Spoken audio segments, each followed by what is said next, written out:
far as I'm concerned, the first thing you can do for me is to chuck all your medals and all your caps and all your pots and all your pans into the biggest flipping dustbin you can find. Because you've never won any of them fairly. You've done it all by blooming cheating. But you'll have to forgive me, as I've been listening to Rangers fans singing how they'd like to wade up to their knees in my blood over the last 50 years. So, ha ha Rangers, ha ha ha. But that's the bottom line. The big house must stay open. That's the bottom line. The big house must stay open. That's the bottom line. And thanks for joining us tonight. It's 2:38 in the morning, live and direct from a tinfoil covered Skoda. We're bringing you this show here in the live streets of Glasgow. We're ripping off the multinational broadband internet connection here in a tinfoil covered Skoda. We're Wi-Fi'd up to the max. Wi-Fi'd up, and you can now phone me. This is a live show going out to anywhere on the planet. If there's a crackpot out there, give me a call. If you're out there anywhere in the world, we have now got our number in Britain, in Ireland, we've now got a number in Boston, and we've now got a number in Melbourne, Australia. Melbourne, Australia, calling out to Melbourne, Australia. We now have a number in Melbourne. Yes, can you Adam and Eva? Melbourne, Australia, going out to Melbourne. If you want to give me a call in Melbourne, I've got the number here, if I can pull it up.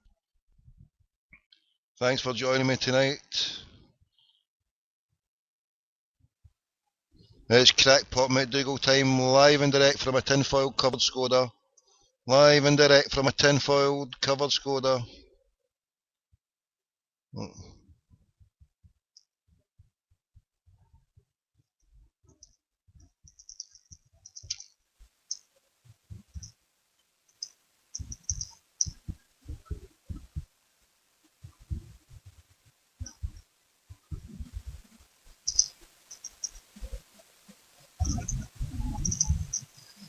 Hold on.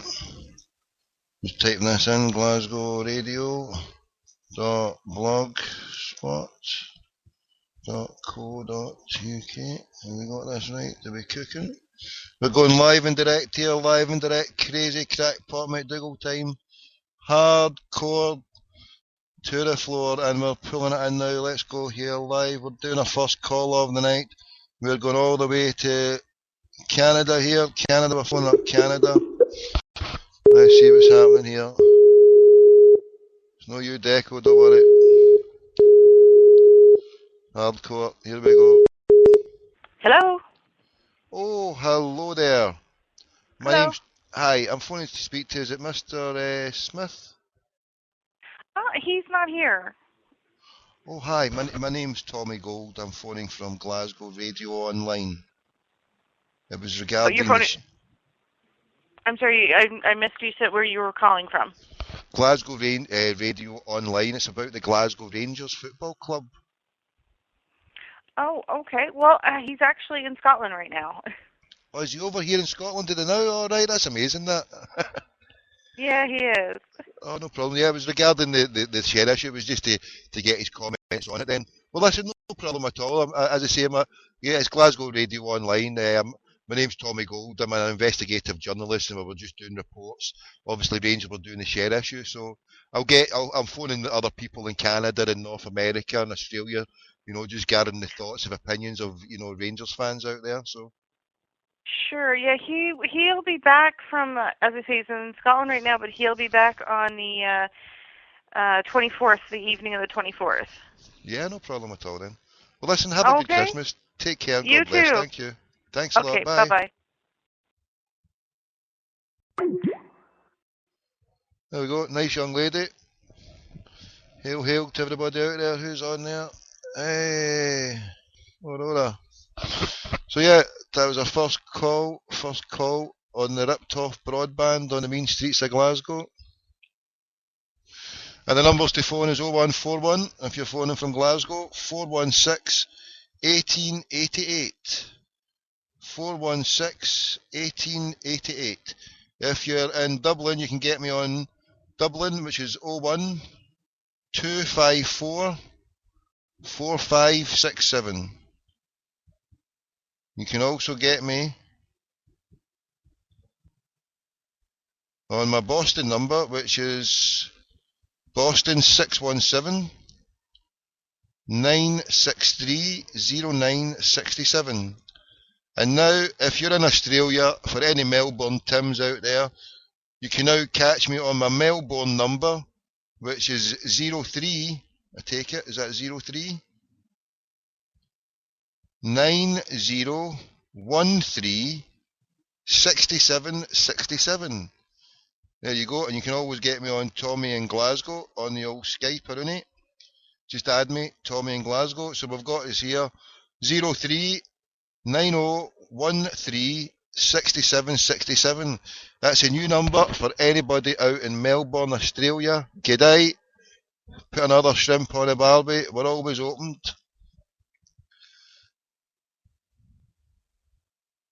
Right.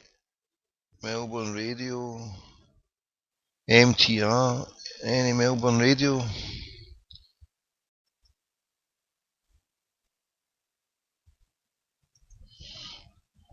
Melbourne Talk Radio, what's going down out there? Is there any Melbourne Talk Radio? I know there was one that shut down. I was on that one last year. Is it MTR? Is that the one that shut down? MTR has gone to, aye. Is there anything else? Aussie Talk Radio. But anyway, the Rangers share issue. Does anybody want to know what's happened with all that, Pash?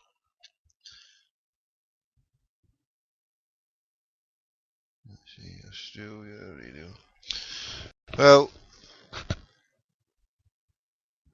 Rangers is now owned in a minority stake now by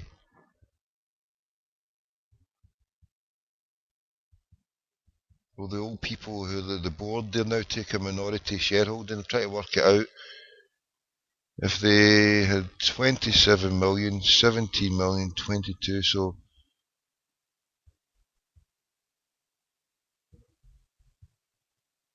yeah, they must have about less than 20%.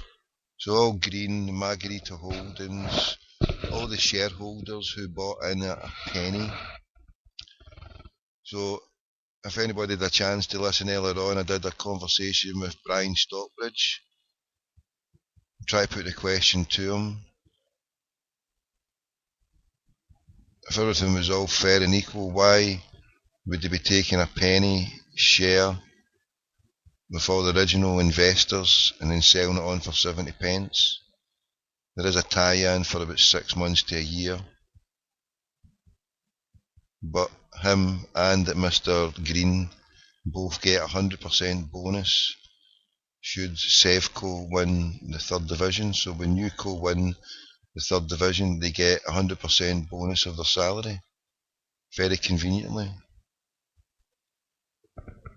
C'est la vie, batter in, if that's what they're due to get paid. It's all good in the hood then, isn't it?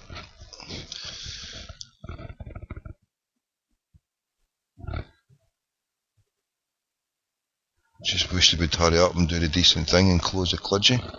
What's taking them so long? What's keeping them? It's taking them a long time to do the damage. Close the kludgy and give peace.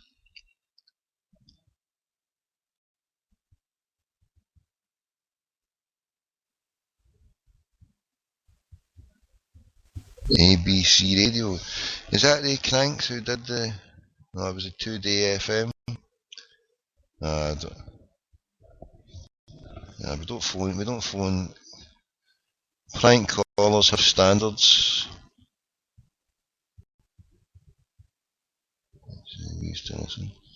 We don't phone hospitals. We phone other radio stations and cause it.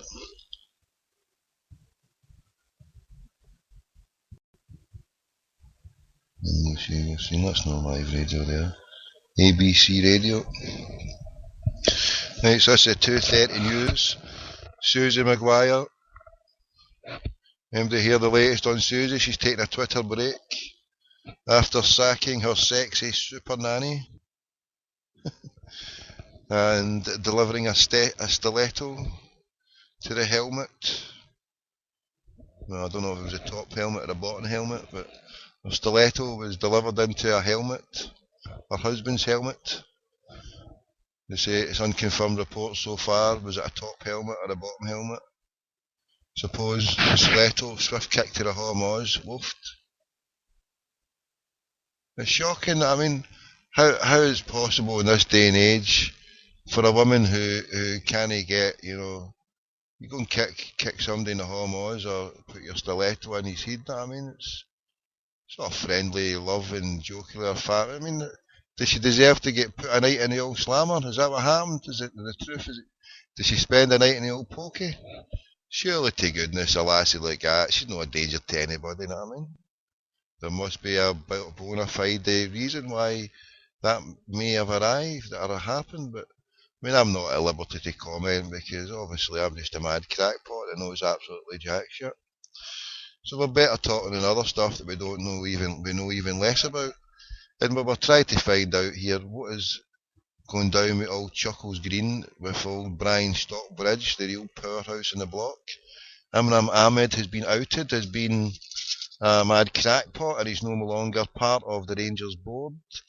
He's just a shareholder taking his filthy loot as well out of the cludgy, which is fair enough. Batter in, my man, batter in. Why should we hold it against these crackpots?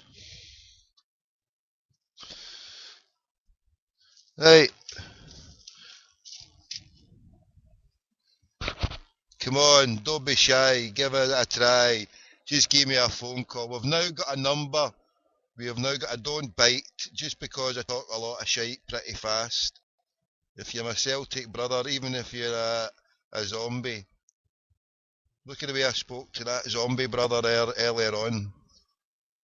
Be they zombies or be ye Tims, we're all brothers and sisters, we're all sons and daughters of Adam. So there you go, here's the numbers, 0141 416 1888. Right, and you can give me a one ring sting because I get free calls.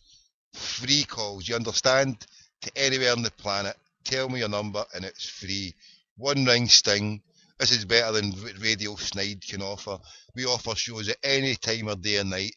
We can cater for the Melbourne Tims, the Crackpot Tims, the North American Tims, the Hare Krishna Tims, the Bar Mitzvah Buffet King Tims. We can cater for every kind of Tim that's out there because we all know we're a multi-inclusive club, and we've got here for Australia, we've got 03, I think that's Melbourne, 9013 6767. So there you go, if you're a Melbourne Tim, we're sitting here waiting to take your call at this time of night. It's 10 to 3, and then we're shooting the craw. I can keep doing the stuff. Well, I would have to lose my position here, so I suppose now. Right, we're on for another 15 minutes. We're going to get a phone call out. I'm on the hunt here for a number here in Australia. I could phone that 2 Perth FM. Aye, that's it. 2, where is it? Let me go into this one and get these crackpots on. Hold on, I need to hide my number then, let's see, because what number's going through here? So here's a number, as I said, my Melbourne number is 03 90 13 67 67 03. Well, hey! What's going down here? Hello! Hello, Tommy. Maynard! Hello, brother, Hi. how you doing? Alright, mate, how are you? God bless you, mate. Yeah, it's not bad. How you keeping yourself? What's happening? Oh, just at the pub, having a Magners. Jesus, whereabouts are you? Albuquerque, New Mexico. You're kidding me on. What time of day is it there? I think it's about 8 p.m. Oh, brilliant, mate. Brilliant. Thanks. God bless. Thanks for joining us tonight, mate. So you having a wee pint, yeah? My pleasure. What time? What's the temperature? What's the temperature you got going down here? We're sitting here frozen and desolate, sweaty Saltland. What temperature have we got there? I would say it's about 5 degrees centigrade right now. Oh, okay, that's all right. You're positively tropical. We're -10 here, I think. Oh, it's brutal. It's not as bad as that. It just seems like that when the cold wind. I'm standing up here in a well, I'm sheltered in the motor, but if they jump out, I would get a cold breeze into me. But you're in a pub there. Oh, that's brilliant, mate. In New Mexico as well. Fucking hell. Yeah, that's right. Actually, we're expecting snow tonight, and wind gusts up to 35 miles per hour by about 2 a.m. Wow. Listen, I'll check that radio reference out. I'll look out on that, and if it needs be, I'll do a weather reports for your area. Then I'll keep you all posted there. How many's in the bar there just now? Let me see. We've got about 15 people. And is it a Celtic bar you're in? Are they Celtic fans? Are they nondescript? Are they not really into the football? No, actually, we've got let me see, 5 of us here who are part of the Duke City Celtic Supporters Club. Albuquerque is known as the Duke City, and we started the supporters club about 2 years ago. Brilliant. And when did you start supporting them yourself, bro? I started supporting Celtic in 1994. And how did that become? How did you become a Celtic fan, if you don't mind me asking that? No, absolutely. I was after after high school. High school here in America. I moved to Vienna in Austria for a year, Right. and when I was there, I was able to travel around quite a bit and found myself in Glasgow, staying in a hostel. And the next morning, I went out for breakfast, and I met some guys who asked me if I was into football. And at that point in time, I was like, yeah, were you watching American football? Thinking that was all there was. And they said, well, we have an extra ticket. Would you like to come with us to a Celtic game? And it was against Hearts. And Pierre Van Hoodwink, I think, or Hoodink, I can't remember his name. I may have screwed it up, but I remember he scored 2 goals in that match. It was a 4-2 win for Celtic. And while I was there, I realized just how much I was missing in terms of the passion for sport.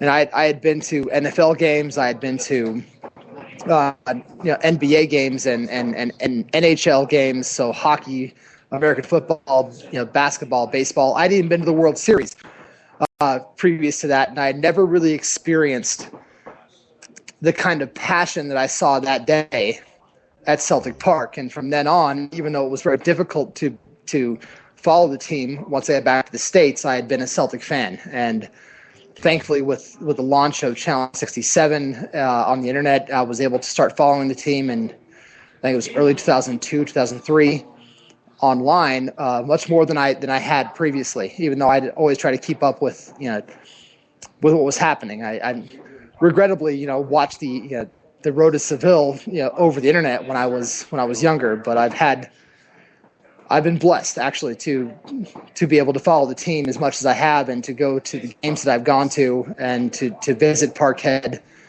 many, many times since then. Absolutely brilliant, my friend. That is absolutely wonderful. Thanks for sharing that with me, because a lot of people who live in Glasgow, because, we don't realise how good we've got it. I can pass Celtic Park in 10 minutes from where I'm sitting. I could do a show from outside there, and we've got it here. And, well, from me, I see myself as being fortunate and privileged, because being born into a Celtic family in the background, being brought up in that, and having family come over to Ireland for the big games. Just started building subways.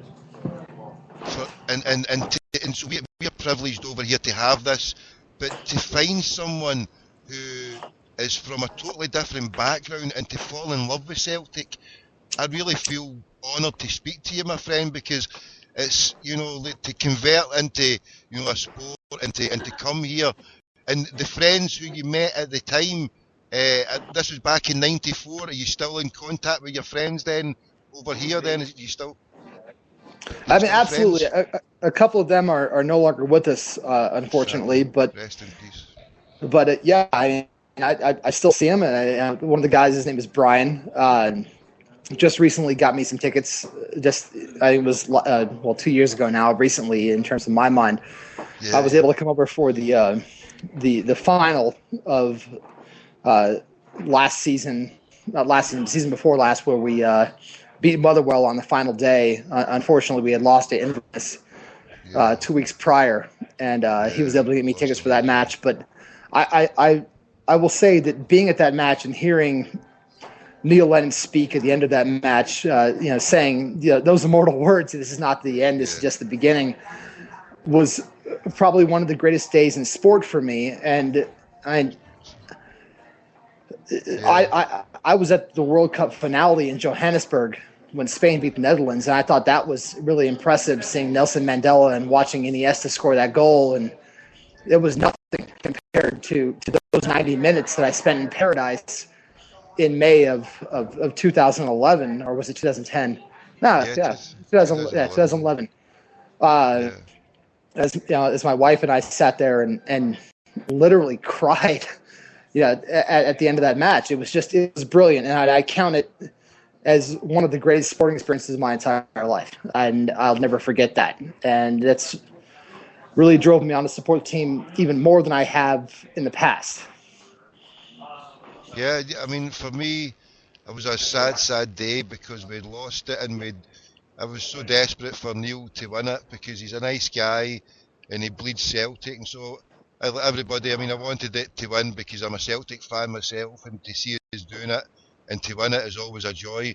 But I wanted it really so much before what Neil Lennon endured, and it was a sad day. You love Celtic, you lose the league, and you wanted it for somebody else to win it so much. So I was really sad, but it's like a lot of things about Celtic, and that's what brings us closer. Like the moments I remember quite a lot are the saddest times at Seville when I was there.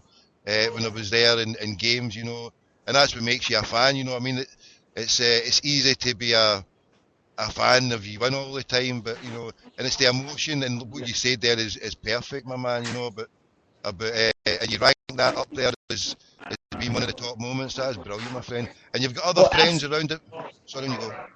No, absolutely it wasn't. I think that when we for 90 minutes that day.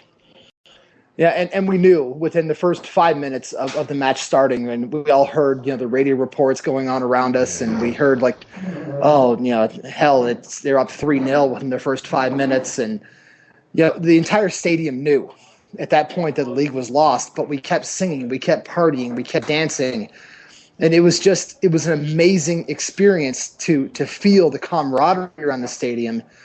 To have all of us come together, knowing that we're not winning the league this year, but we're still going to party. You can't explain that to anybody else who doesn't follow Celtic Football Club. The kind of feeling that you get at that time. And to me, it felt like we won, and even though we hadn't, you walked away from it feeling like that is something I will never ever forget. Yeah, because Celtic is not a win-at-all-cost club. That's what killed the old Sevco, right? That's what killed them. Celtic, for us just to exist, for us just to be fans in a land where the people sing, "Go home, the famine is over." I mean, if this was someone in Tottenham singing this to Jewish people, "Go home, the Holocaust is over," these people would be doing jail time.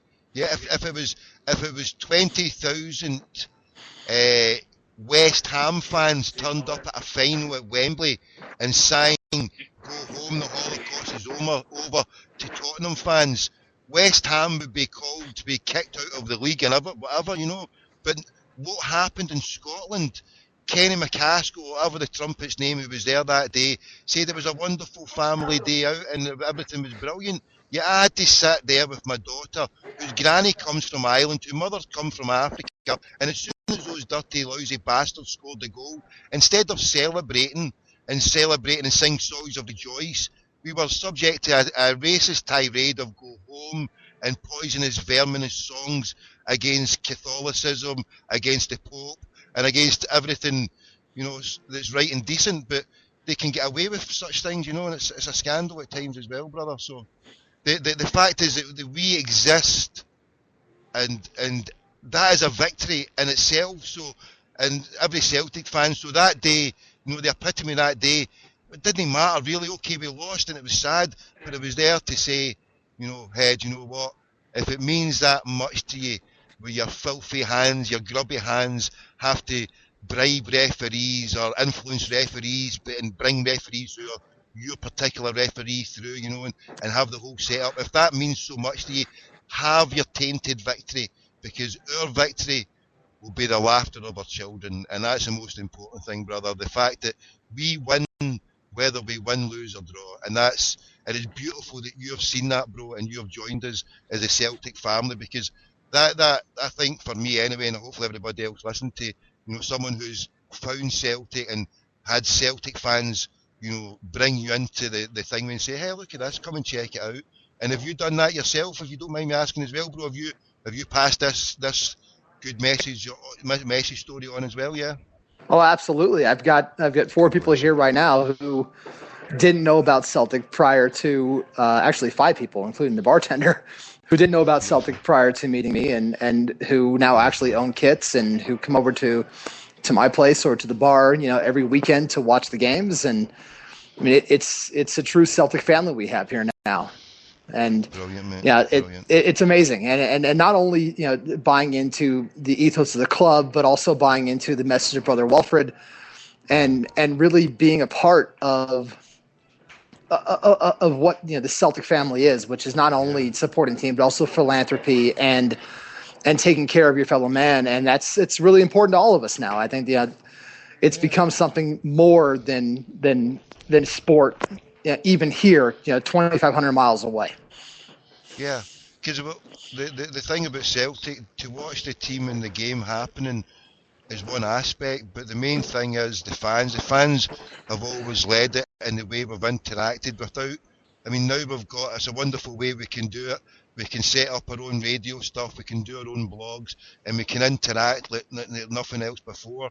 But this is what we've been doing, in our own wee communities for a long time, and it's a celebration of how people can be oppressed and come through, and then that helps rub off that we see other people who are suffering, and we only look to, if we can help lighten the mood with people with a wee bit of song or a wee bit of light crack and good humour, then in a mixed up sad world, that's what it's all about. And the crack and the laugh of people who who have suffered, it's the as I say, it's that thing, the laughter of our children. Well, we are the children who can now laugh and have a joke at the demise of Rangers, when our fathers and grandfathers and great uncles suffered racial discrimination that we could never even dream of, bigotry and real hatred. I mean, we still get hatred just now, but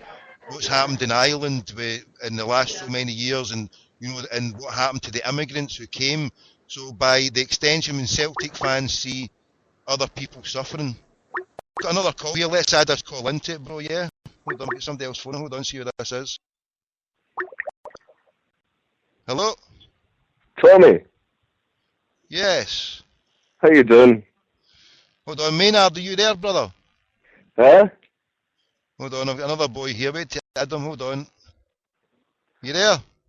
I know, it's just phoning in just to say. Hold on, mate. I'm going to try to get this other boy in. Stay there now. You there, mate? Aye. Hold on. Stay there. Hang up. I'll get you back. Hey, we'll be going down here. Hold on. Hey, what's going down here? Oh, here, mate.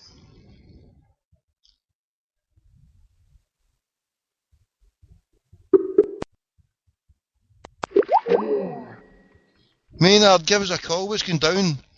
How did you phone me? Add to contacts. Let's see.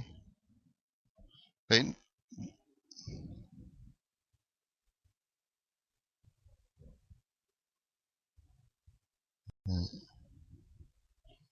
Right, Maynard, I don't know what I'm doing here. I tried to add I've lost everything. Right.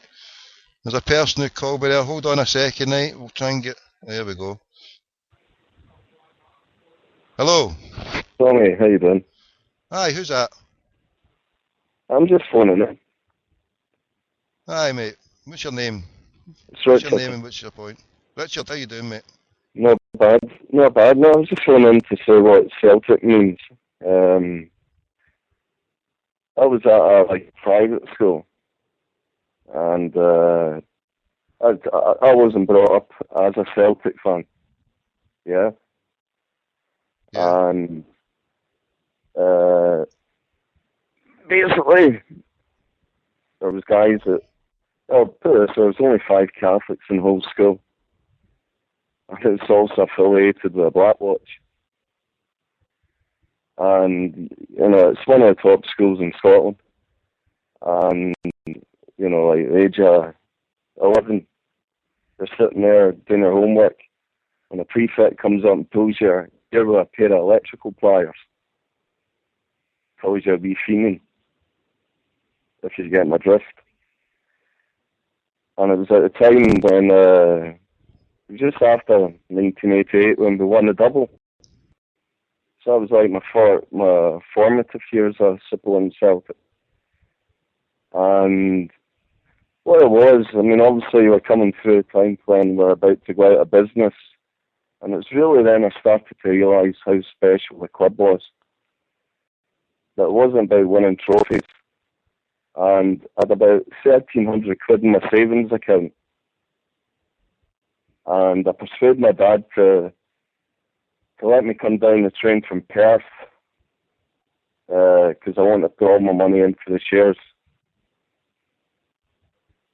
And that's really what it means. It's, when you see like the Titans and the effect it has as a community around the world. Even down in London, there's a big community here. There's people I've spoke to, showing them how special Celtic is. What it means, it's not just a football club. I had a great following going up to Barcelona again. Took my girlfriend, my best mate from South Africa, and they'd already been well versed in it anyway, but they were blown away. I couldn't believe was just how they got on so well with the Barcelona fans. And he said, this is what a support is, this is what a club is. So that's all I wanted to share, that, even at the very top institutions, education, there is that bitterness there. It's still prevalent. They will do everything to try and put us down. But through using our hearts and minds, you overcome it. We are better. You there?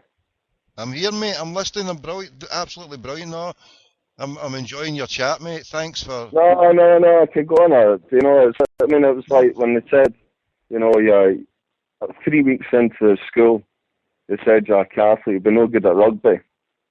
Well, then I go into Midlands District and then select for Scottish schools and refused to play for Scotland. That was like when I was a young lad. You get. The irony is this, that I was never brought up with any bigotry whatsoever, hatred. I didn't know the difference. When you go to the top school in Scotland and you see the absolute ingrained hatred. Every Sunday I would go to Mass in Perth, and the school would run a bus into Perth. And it's mental. You wouldn't believe this. It's stuff you could go to the papers about at that time. And it was Remembrance Sunday, and they refused to send a little minibus into the Abbey in Perth. So I refused to go to it was a non-denominational church, and I refused to go, and I got told if I didn't do it, I'd be on like what they call a month's defaulters. That means that you've got no free time whatsoever. You got to go and litter pick, clean toilets, tidy up the dining hall, all that kind of nonsense, yeah? Yeah. And so I had no other option but go. And the church was laid out in like the shape of a cross, and all the dignitaries were up at the far end, and I was at the very back. And then when God Save the Queen came on, I just stood up and walked out.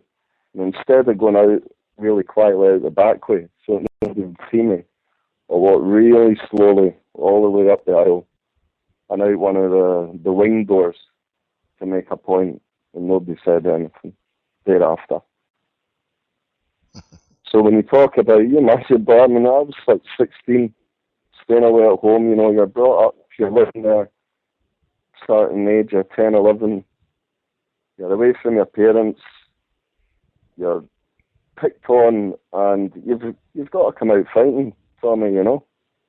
But it was the thing that got me through all that bigotry and hatred was Celtic, without a doubt.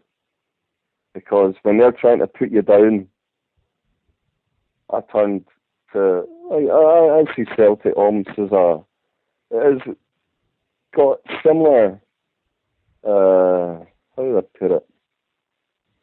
It's got similar pillars to religion in some ways. Celtic's my religion. Yeah, for many people it is, yeah. For many people it is. And it can be a positive thing. I mean, if you tie it in with the faith of Catholicism, I mean, I'm no longer a practicing Catholic myself. No. And but when I sat in St Mary's Chapel there, and the word Catholic means universal. Yeah. Then, by that definition, then I am a Catholic, even though if I'm not a Roman Catholic. So there's a different thing. So Celtic is a Catholic club, not a Roman Catholic club, but it's a Catholic club. So that means it's a universal club. And we just spoke to a person there, Maynard, and if you're there, Maynard, I hope you're listening, brother. And I was trying to tie us both in and sit and do this call with this good brother here. So if you're there, Maynard, phone back in. But yeah, the fact that Celtic has been a universal club is that's us. We're a Catholic club, but obviously saying that in the media, you know, that has bad connotations. But we should be proud of it. But I would say that's down to lack of education. It's down to two things: lack of education and complete ignorance. I mean, the school I went to, I mean, look, you either go to Cambridge, Oxford, Edinburgh, or St Andrews. Yeah, that's kind of the tertiary education level that you go to thereafter. The bullshit that's absolutely drummed into you. You know, it's like Noam Chomsky, yeah? Like what he says, the nonsense that's drummed into you. But I don't know why, but I just had the wherewithal to listen and go, you know, this is crap. But the frightening thing is, it's people that go to these kind of schools end up being machinists, so to speak. Yeah, people who run society and the people who get to... And that's it. And let me tell you this, right at the very top in Scotland, they hate us. And the good thing is now, particularly modern media, the world on the outside looks in and just sees, you know, what Celtic is. And as I said, it was Celtic that got me through all those little rough spells. You know, and it was a great pride. I mean, I had jerseys there from players up on the wall and come in and they'd be all cut in half. You know, you couldn't buy these jerseys. You know, and that was a disrespect. But that's what Celtic meant. It was just like a hate symbol. But I was so proud of what the real thing is to me is I couldn't really care if Celtic win, lose or draw. I really don't. Because where I think we win is when you go as a group of people and you put a top on and you have an affiliation with a club or a people and you go into another country, another culture, and immediately that people embrace you. They want to be part of what you're doing and they remember you and they welcome you back. Yeah. Now that's what I think Celtic is. Celtic go to Villarreal and get made for the them Marine Club, the world's biggest paella, and then they become all Celtic fans, and then what happens? Rangers go there and they stone the team bus. Says all the difference in class between us and them. Oh, I mean, they're It drives me up the wall when people say, "Oh, you're the flip side of each other." So look, they're two totally different cultures, completely. Yeah. And then you go in to explain it, and then it's not something you can explain in 5 minutes. And how the media as well do an injustice when they call us the old firm and tie us in with the same brush. How that is allowed. That drives me mental, Tommy. It doesn't drive me mental. Do you know what it is? It's like a beautiful thing, and then you got a evil man that just wants to destroy it because they know they can have it. You know what I mean? You there? Hello, mate. You there? Hi, you there, Tommy? Sorry, my headset there. I was taking my hat off there, and the bloody headset fell off. I shaved my head, and what do you call it? It's not the best weather to shave your head, and it's no, it's not. So when you sit about with a car, you need to put the old thing with there. So that's a better there. Sorry, I've readjusted it. It all fell off me when I was singing. Right, carry on, crack on, bro. Sorry for interference there, everybody. A lot of people are giving feedback here saying it's powerful stuff that you're saying, bro. But you're right, as I was sharing that with the brother there, it's just us being here is a victory, and it doesn't really matter to me. I mean, for a nanosecond, if we get beat, I'm sad. But then, and I think something comes along into my thoughts and says, hold on, no need to be sad here. No need to be sad at all. No. It's just a temporary loss. And to be sad at a loss of Celtic and be upset and be angered, that's what the zombies do. Because they've got nothing else to fall back on. We've got the knowledge and belief system that, football, it's not a means to an end. There's more important things out there. It's a way of collectivising and finding other kindred spirits who are on the same wavelength, and we can interact, and then we can help build a community and the bigger world out there. Because if you look at it from over 100 years ago to the community that is now sitting here today, how it's progressed, and that's with people getting together, working together, and building their community. So that all we're doing now is an extension that we've got, that I can sit and talk to you wherever you are in the world, and a brother there from Missouri, from Toronto, and I can sit and phone anywhere at all in the world. And this is now a unique experience and a chance for us to build our own media, which we're doing through many various formats, and it's brilliant times for being a Celtic fans. Do you agree, Richard? Oh, I tell you, absolutely, Tommy. I tell you, because I love talking with other Celtic fans, and then I also like converting other fans to become Celtic fans. And the way that the media has gone now, you've got guys like yourself from McGollivan, you've got Hail Media, yeah. You've got the Celtic Network, you've got all these guys, and they're not troops. They're not empty heads.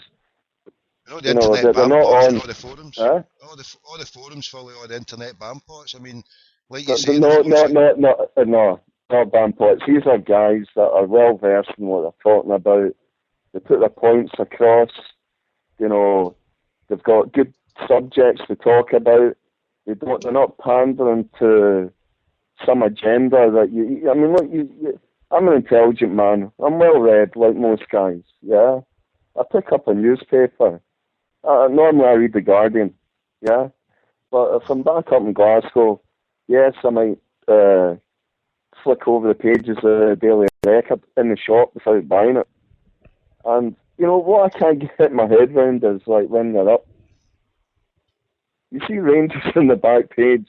This is a fourth tier club, and it's sharing half the page with the champions. It's bewildering. And if an alien landed, yeah, it would make no logical sense. Well, it does make logical sense, and we know why. But the beautiful thing is, these people have been outwitted. Yeah, because they can say whatever they want on their stupid shows, and pander to whatever agenda. I mean, listen, you listen to guys like Hugh Keevans, you know, somebody of that ilk is just a disgrace. Exactly. Because he's got nothing of intelligence to say. If somebody like yourself, and I've heard you, I've heard you going on trying to have a discussion. If you show any form of intellect or knowledge, and if you're not a zombie, you get cut off because they can't handle it. And it's great because the hatred is just eating them up. Yeah.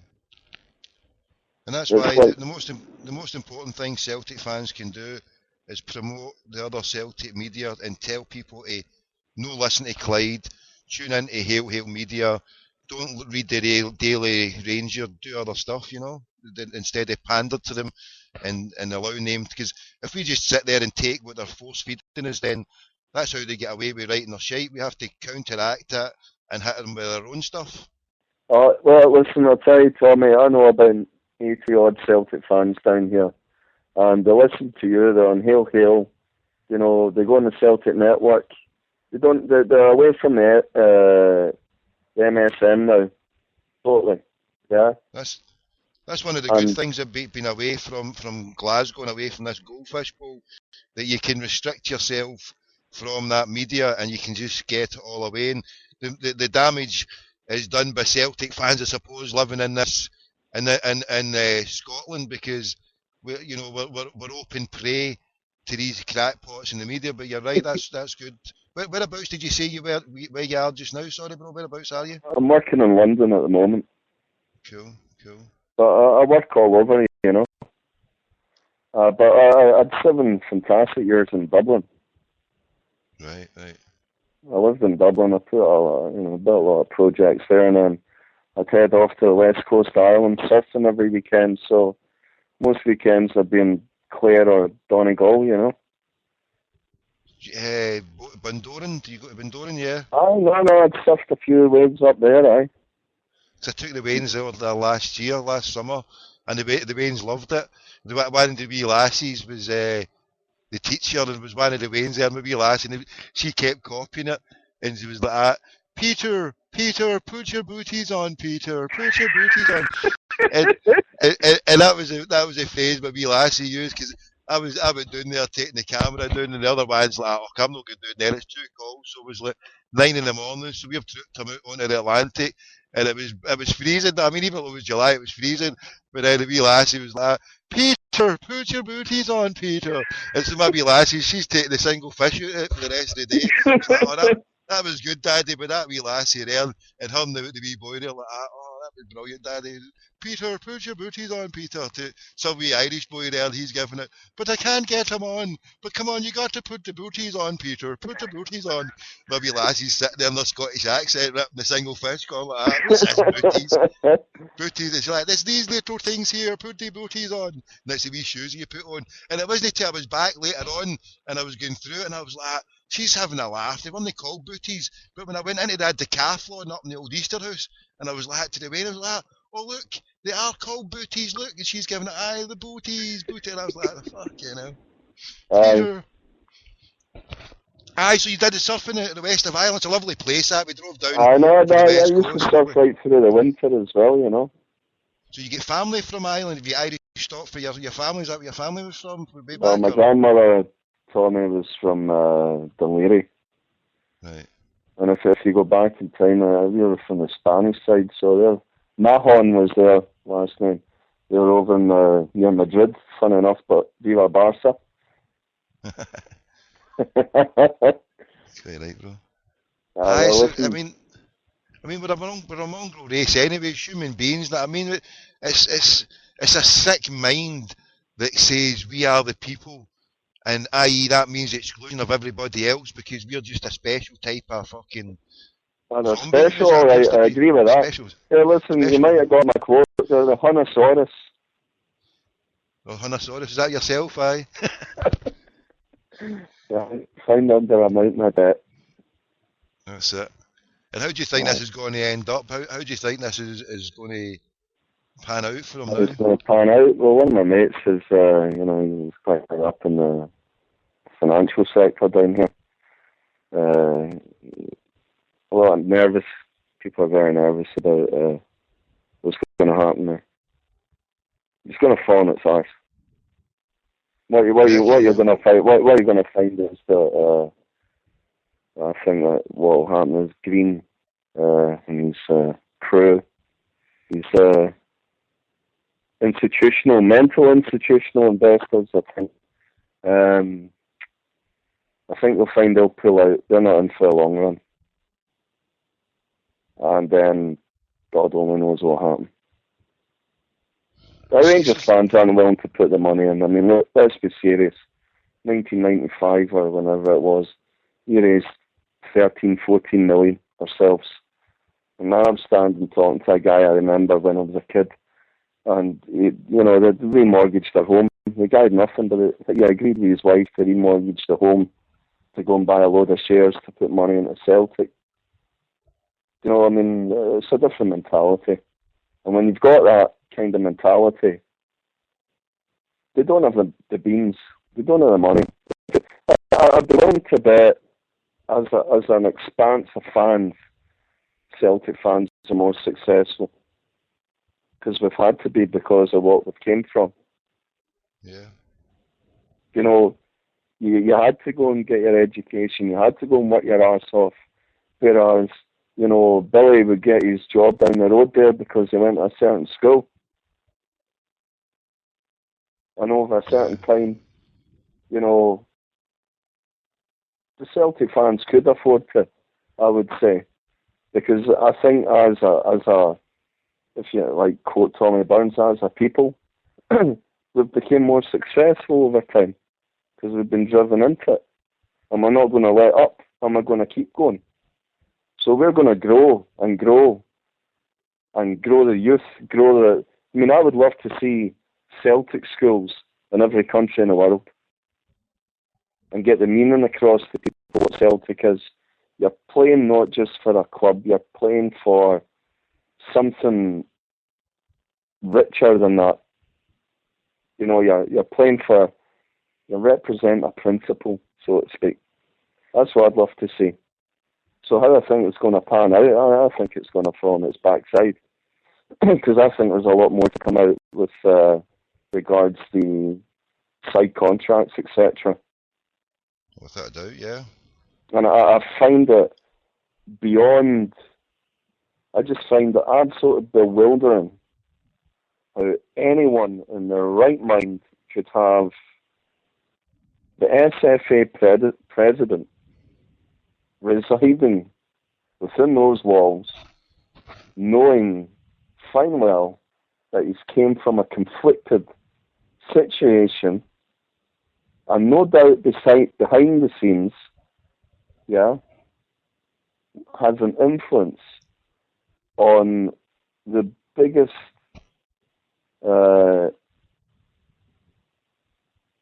cheating that has ever happened in probably major football in Scotland, maybe England as well.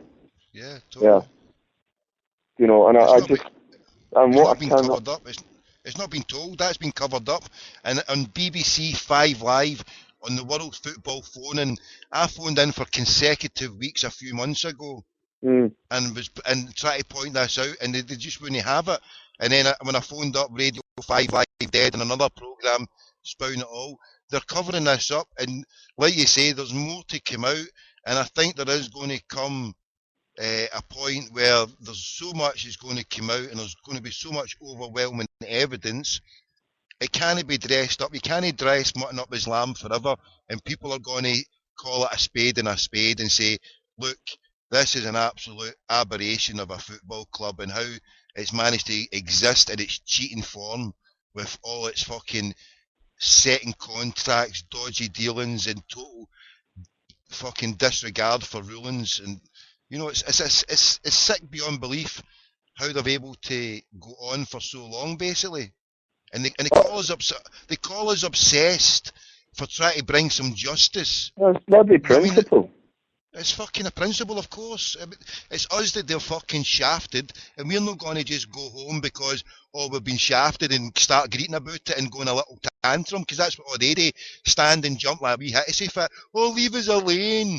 Going to go at that. I mean, we find out now a few years later, the reason why they sang Go Home, the famine is over, is because they realised, hey, we better tell them they ought to go home because they're beating us up here. They could realise back then in their subconscious mind that they weren't too clever, that they were a bit thick and they've been sold a dumb pup with David Murray for over the years, and they realised we were cleverer and getting better and we were gaining the upper hand because they seen Martin O'Neill, they seen us doing all that we're doing under Seville, and they realised the time was coming. So that's how they were saying, oh, gonna go home. It's like a wee kid in the school ground, gonna go home and leave us alone. Mammy, tell them to leave us alone because we're too thick and stupid.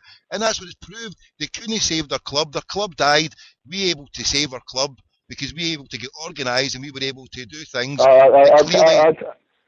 Tommy, do you know, many of the time I thought, how do you put the context of the history of Celtic as like, like a film?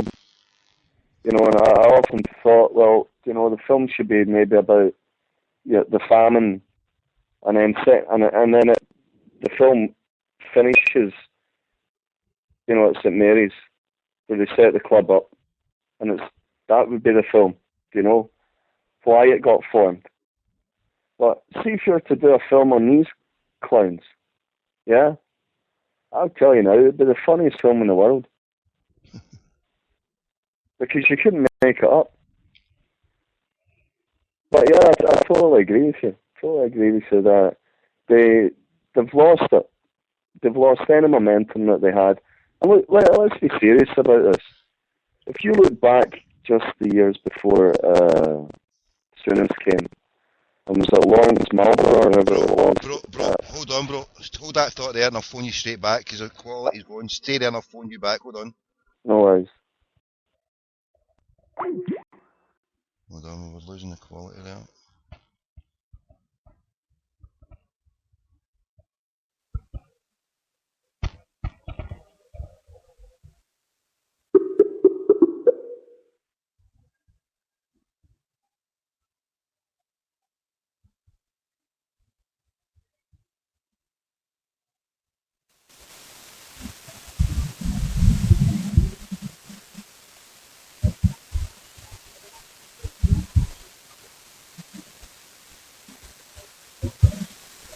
Come on, hello? Why is it not working? Welcome to the O2 messaging service.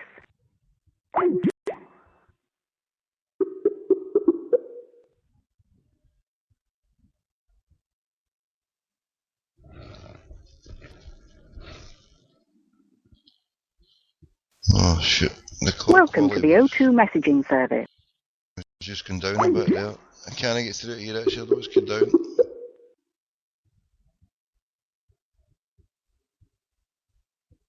I know if I can hear the wee cackling thing on my side, then it's causing. Welcome to the O2 messaging service. I can't get through. Richard, I can't get through.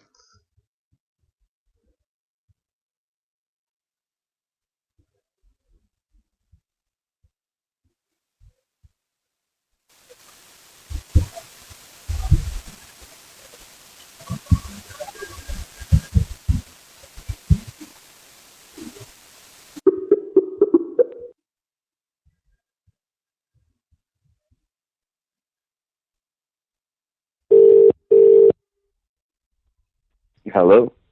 Hi, Richard. Tommy, how you doing? That's better, mate. Yeah, sorry you go there. You were saying something there? Yeah, if you look back just before the time of when Souness came in, they're going nowhere. They're dead. They got bought over, and it's like history repeating itself. And they bought, as we know, success. Fair enough, fair enough. But, their fans weren't there. And I can well remember once, the whole thing of Rangers becoming more successful. You couldn't walk out a pub at night without them singing, Simply the Best coming on, and the whole fucking pub singing it. I don't know if you remember those days.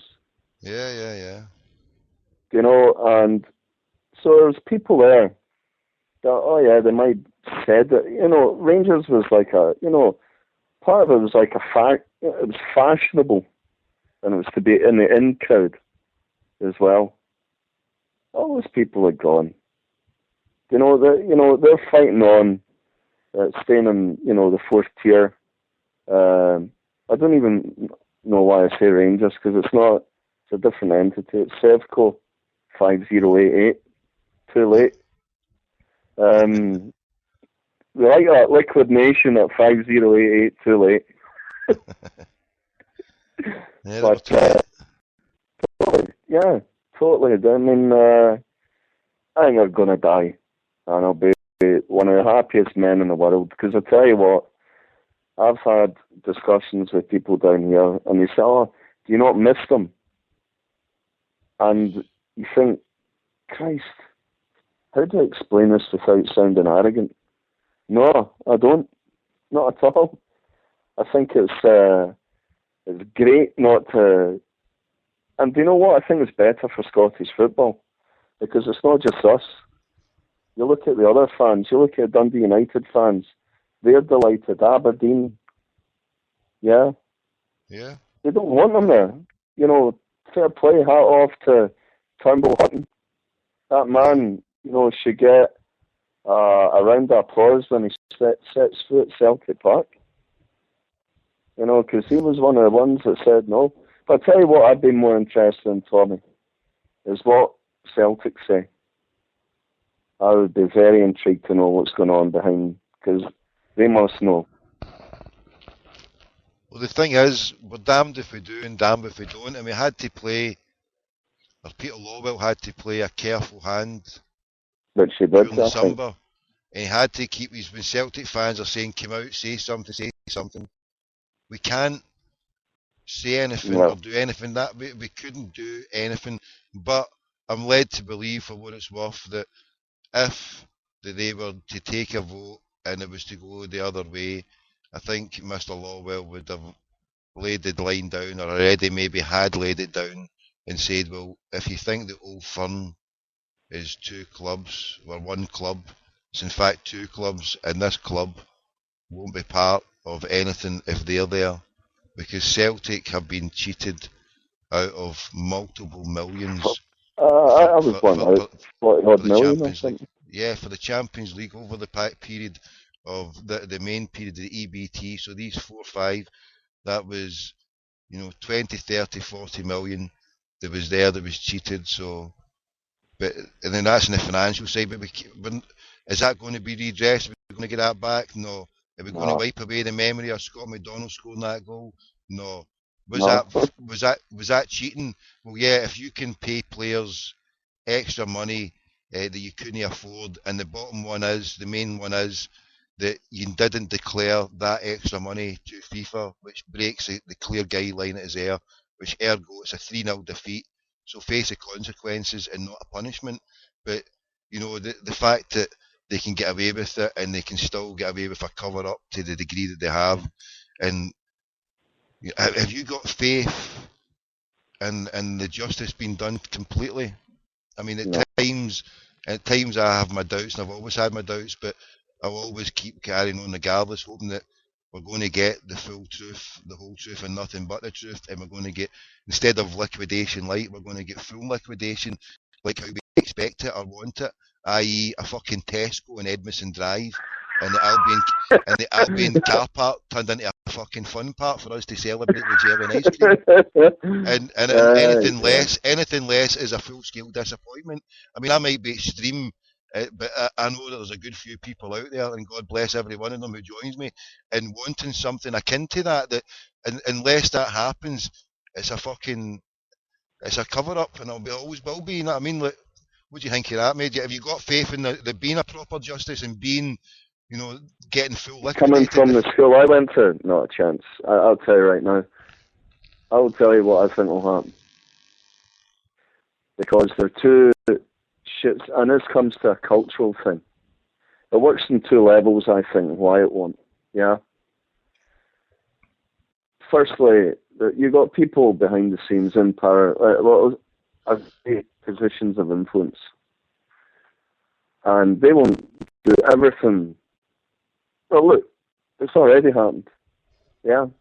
That was Celtic. They'd never had the First Minister of Scotland coming out and saying that, we're an institution and part of the fabric of Scotland. Yeah. That would be one bit of cloth that they'd be only too happy to cut up. So, no, I think the only way justice will be served is that the greater people out there over time will just see what a bad lot and nasty scum club, sorry for saying it, but that's what I think, a total scum. And they're the ones that have to live with it, not us. We can hold our heads up high. I think that's the only justice, that we can hold our heads up high. I do not believe that there's any... If there was going to be justice, it would have happened a long time before now. And there'd be no more as a club. They would not be able to... you wouldn't have Sky TV showing their games. I believe that Spartans should have been there. Yep. And, you can say, oh, hammer on about justice. Look, without equating the whole thing to Ireland, but you see what happens with, JTF 96. You've seen, Finucane, Birmingham. You've seen it's taken 25 years for things to come out. I mean, this is bloody football we're talking about, not an occupation. But Scotland, particularly the west coast of Scotland, can have a bit of a very narrow view. And when that is with one of them, I don't see it happen. I really don't. It's my feeling. Because if anything, if it was come to a conclusion, it would have happened a long time before now, because they wouldn't be playing. Simple as that. And I do believe if that was Celtic, we'd be an amateur club. And that's what happened. Correct. Right. But you see, that's one point. Then you have the flip side. That, could you imagine what would happen if that supporter base were told and proven to them, actually drummed into their thick heads that your club does no longer exist? Which we all know it doesn't, but they're still trying to, because the media know, and I do think this. Could you imagine what would happen if you flip it the other way? Imagine they realised that their club didn't exist anymore. There was no RSC with the 5 stars over it, whatever nonsense they have, yeah? Mm-hmm. I'd be worried as a Celtic fan going to the matches, because all they would have left to do on Saturday would to get in gangs of 10 or 20 and attack Celtic fans. And then it would get to a stage, I honestly believe this, it would get to a stage where we'd end up fighting back, and all of a sudden they've won, because they've dragged us down to their level. That is what I think would happen if Rangers, the gates were closed at Ibrox and they no longer played there. They would have nowhere to release their anger. And I would bet my bottom dollar that would be the kind of things that they would do. What do you think of that? Yeah, you're right, mate. You could be right. Mate, to hear your views and the way you've spoke, mate, it's brilliant, mate. It's absolutely refreshing. I'm hearing a kindred spirit myself, mate. When a lot of your views, mate, you're. It's beautiful to hear you saying that, mate. And as I say, refreshing and wonderful. And a lot of the people out there listening, mate, can't thank you enough, mate. If I'm looking at some of the responses here, mate, it's brilliant, mate. Well, I just thought I've done your show justice, mate, because it's brilliant. I love your wind-ups. It's got to be done. It's got to be done. I just hope you get through it, Charles Green. I tried a few months ago. I walked into the Argyle suite just 4 hours before the zombies invaded it. When I was making the call unbeknown to me the night previously, and I'm saying I'll come there at 7 o'clock. But when I went in there at about 2:30, I eventually went in there at 2:30, and 4.5 hours later, I sat there. I had the knowledge before everybody else. I ended up twittering it about 40 minutes before it got released on the SFA website, because old Imran said, "Oh, Chuck, get away with it." And I remember posting on the huddle board, so I was like, "Aye, right." And I was like, "Well, I couldn't really say much." I was like, "Well, I was in and people were like, at the time, "Aye, right, of course you were." But and Imran, I think, has been sacked or punted out the door, the side door. But I'm intrigued to find out when this share issue goes live now in just 4 hours and 13 minutes. I'm tempted to stay awake and keep doing a show all the way through the end, but I need to fucking get some sleep at some point. But these, I mean, I'm tempted to see, because it beggars belief, right, that a share issue that costs $2.5 million to set up only gets 5 million, and so the rest of it, and it's conveniently the other 17 million. Now, that seems awful similar to the 18 million of the debt that was already there, that was already sitting there, supposedly. I mean, they've only managed to shave $1 million. Well, remember, they got 9 million, they got 9 million of maintenance to the stadium as well. You know, it's starting to become it's starting to become run down. The major issues there. I know, and they're still. It's great and exciting. Good enough. Oh no, it's not a shame. I love it. I'll tell you. I just wish the ground would open up and they just all disappear down. Let's not get too. You get good Rangers fans out there, and there's some, but it's when they get in a crowd. You know, there's one guy I know down here, and you know, I actually felt sorry for him, and then I thought, get a fucking grip. Fucking on, you know, don't be so stupid, don't be so sentimental. But that was the Celtic fan coming out in me, you know, empathy. Yeah, because it's not one of it, but we're not trained to hate just for the sake of hating. I remember when I became a taxi driver and somebody says, "Watch out for the black cats, the haters," and because I've not got this irrational hatred for people that I don't like, or I don't know, sorry, I've not got this irrational hatred. If I don't know someone, then it's totally, if you don't know someone, right, it's totally irrational to hate them, because why are you hating them? You know, it's so superficial to say, "Oh, he's from this background, he's from that background, he's that colour of skin, he's from..." It doesn't matter. It's when you meet the person, you talk to them, and then you can make your mind up. You know, you don't judge your books on its covers. It's the content of the character, yes, and these people are so superficial that right away they're ready to characterise you and chastise you and you know, beat you up, kill you, slash you, jail you, whatever, discriminate you just because you've said your name's Finbar O'Toole or Seamus O'Shaughnessy. Know what I mean? Or and then they get jobs in the police. Yeah, and you'll never get a job in the police with a name like Seamus O'Shaughnessy or Patrick O'Hanlon or Kevin O'Donnell. Or there was a whole story that you would never rise above sergeant in the police. Well, I'll tell you a story. One of my father's directors, and my father owned the company, walked in and he seen 2 piles of paper on his desk, and he just flicked through it. And it was at the time of taking on apprentices. And the guy had split it into schools. So my father left it anyway and just thought, right, I'll just see what happens.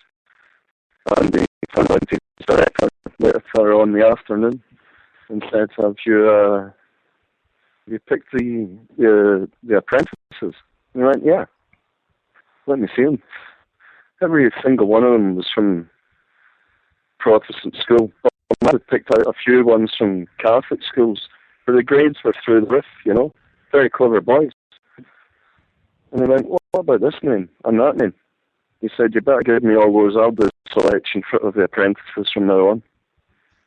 Now there you go. That is a major employer, yeah. And straight away, without those wee lads knowing where their future lay, it's cut there and then. Denied an opportunity.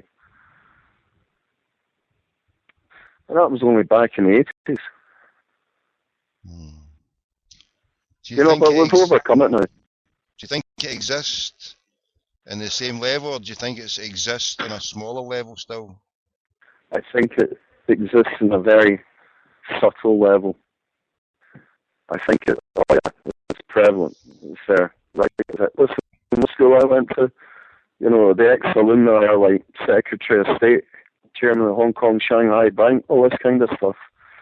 The reason I mention it is they're clever guys. It's what they won't say in front of you. It's what they'll say when they're in their little group behind you. And they do not want that. That eats them up. I think that's why they're so ugly. I mean, you couldn't be a beautiful person with all that hatred inside you.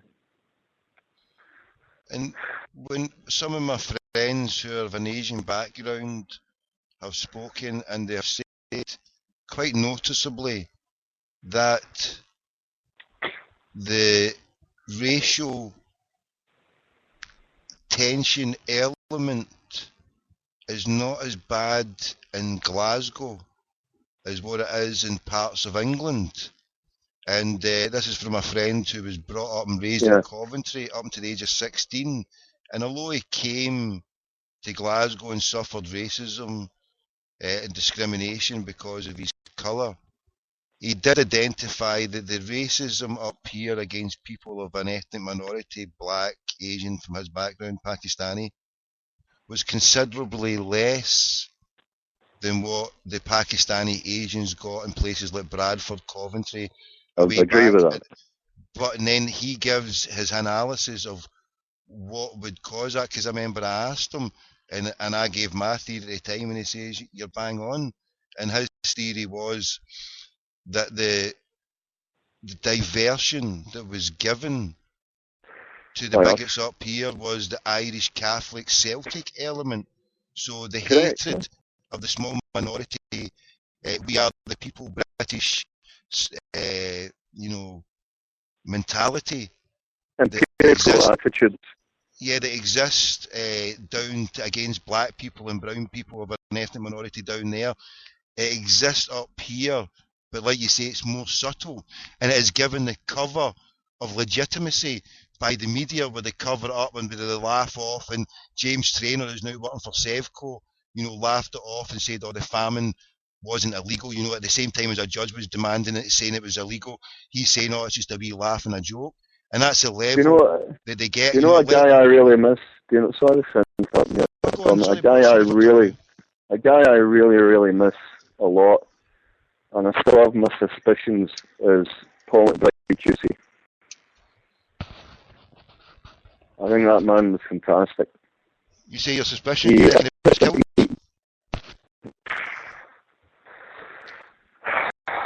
Who am I to say? But I find it highly suspicious that a healthy man is over in Afghanistan full of Brits, full of soldiers, a lot of them Scottish. I mean, these guys, some of them, I don't know. There's a little thought there in the back of my mind that goes, maybe. I remember reading a book by Mr. Nice, Howard Marks, and in a part of the book he was interacting with someone CIA, and he was told, go and stay at the Intercontinental. I might be wrong about the name of the hotel, but yeah, I think it was that one. And he said, why is that? And he said, this is our hotel. That is our hotel. CIA hotel in Pakistan, and this was going back mid-70s. So do you know the company, the SPC, the electrical supplier? Sorry? The electrical goods supplier, SPC. They're in every country in the world. That was a CIA setup. It's the fact that the company was a CIA front, because they could get operatives into every country on the auspices of electrical goods, because everyone needs cables, don't they? Yeah. Well, look, you can talk to the cows come home on conspiracy theories, but that was one man I do miss, because he was very intelligent, he was sharp, and he absolutely, if you really look at it, it was him that ripped the SFA to bits. And if he was still around, he'd be, not only that, he was somebody that people listen to. I mean, when you see him on interviews, he's crystal clear. You could see the interviewers were fearful of him. Yeah. Because knowledge is power. Yeah. So, yeah, that's a guy on this. I think he's fought our corner superbly well. Particularly, God bless him, Neil Lennon. I think he's an absolute pillar of strength. Yeah, isn't he? Oh, total legend. Total legend. I mean, who else would have taken all that abuse with their family in danger? All because of one thing. He was managing a football club. He stood up and he faced him down. When they wanted him to walk away, I mean, look at the raising desperate, go home, the famine's over. They thought, we'll give him abuse, he'll just walk away, and then we'll claim a victory. Ha, ha, ha. Another Timmy bites the dust. Look what we done. Hey, hey, hey. But he didn't, and he stood up to them and he said, fuck off. Fuck off, you bigoted bastards. Did the damage. He didn't turn the cheek as Tony Mowbray would have done. He did the decent thing. He did the right thing. And you've got, what do you think of Celtic fans who attack Neil Lennon or give him problems or say he's rubbish or chastise him? What do you think of these Celtic fans who do that? I think they need to have a wee look at themselves and look at the bigger picture and say, hold on, you know, this club, as I keep saying, is not about everything.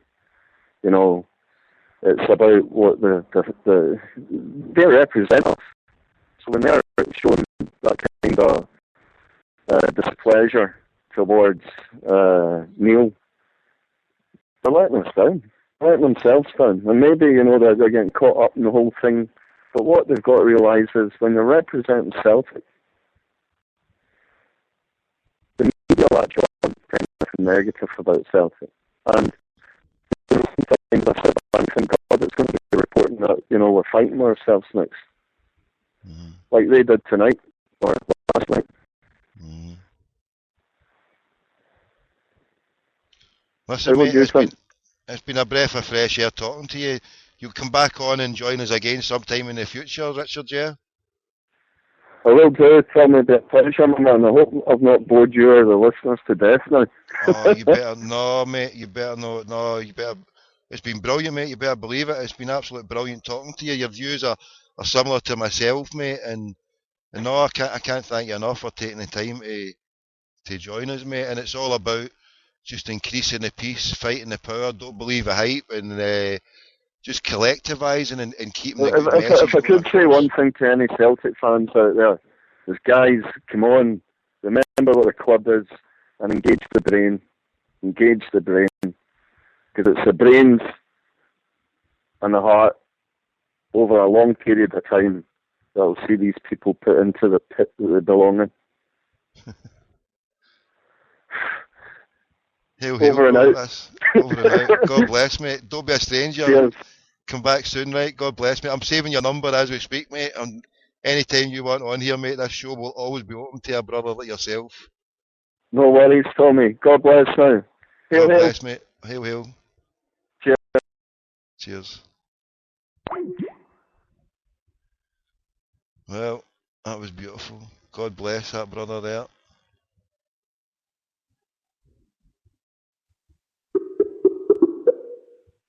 What time have we got there? Tell me this is Maynard. Oh my goodness, I could have phoned him on that. How did I not answer? That was his number there. I couldn't phone him. I thought, Maynard, are you there?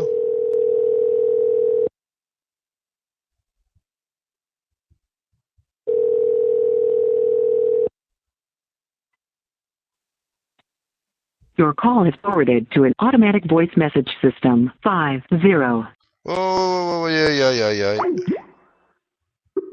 Oh, no, I'm phoning him again. Oh, wait, hang up. Calm down, sweetie. 5, right, okay. Maynard, I could have put him back on there. I didn't know how to do it when it all fell apart the first one. Well, this wee plus, it's this plus, add participants, send files and more.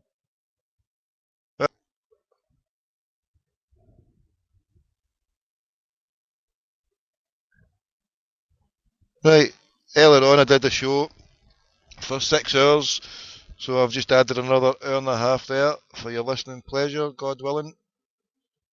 Till 10 to till 10.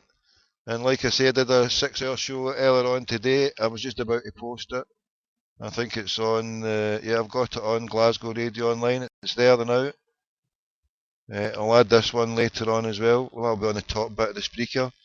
But in the YouTube there, I'll add on the downloads buttons. So on the speaker as well, you can listen to the show where I actually spoke to Brian Stockbridge, Rangers financial controller, the real power on the block at IPOC's way. Yeah, I spoke to him. We did the full commentary, the run-up. And now we've only got another rundown now. We were doing the commentary for 3 hours and counting till the IPO share issue finished at 1 o'clock. Now we've got another countdown, 3 hours and 58 minutes to the shares get floated. Today we're going to see a miracle happening. We're going to see shite floating. We're about to see a miracle happening. Shite will be floated on the London stock market. Will it sink or will it swim? If it swims, then this will be truly a world record breaking moment once more for the old Sevcovians. Old Sevcovians cheating new Sevcovians, new Co, Sevco, Crackpot Co, what are they fucking called? They're after nuts if they think that we're going to walk away from their cheating shite. We're here to bring justice. We're calling yous out, Sevcovians. You're just Rangers in disguise. You're only Rangers in disguise. You're only Rangers till July, and you died in June and July and August and September and all the way to October. Liquidized.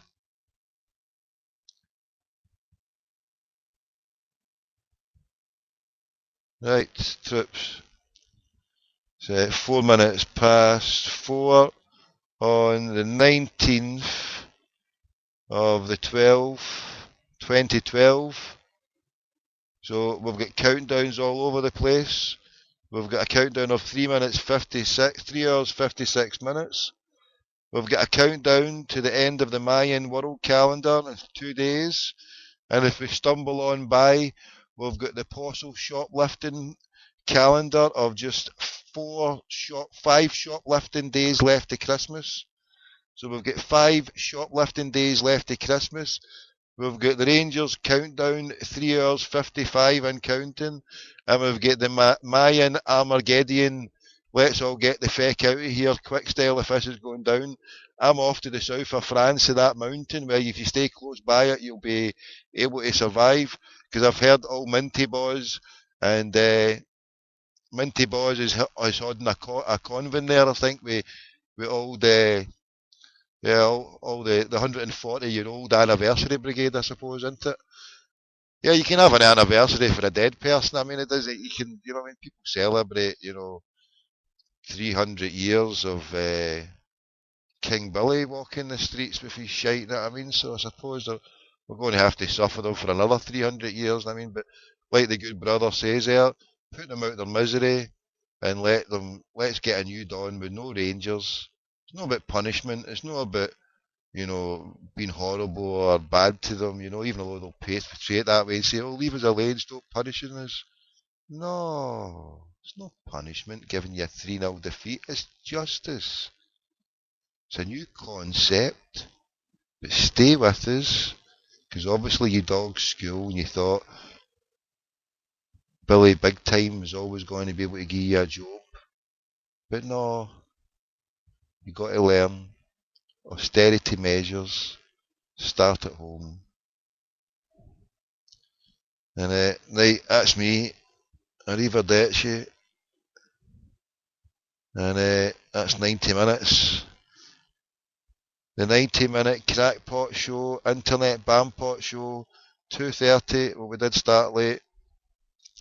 It's coming to an end. The bottom line is, we'll be back sometime soon. We'll be doing a Christmas special sometime in the next 4 or 5 days. And we'll be phoning more crackpots all over the planet, all over the world. We've got a hotline to everywhere. We'll even phone Shameless or Bampot. We'll go on to Yankee Doodle American Radio. We're going to Canada, and we're phoning my brother Brian Stockbridge. We want answers, Brian. Where's Imran gone? Where's my brother Imran? You promised me Peter Lawwell's number, and you promised me an interview with Chuckles. Make it happen. Speak to you soon. Hail, hail. Catch you soon. Chucky Allah.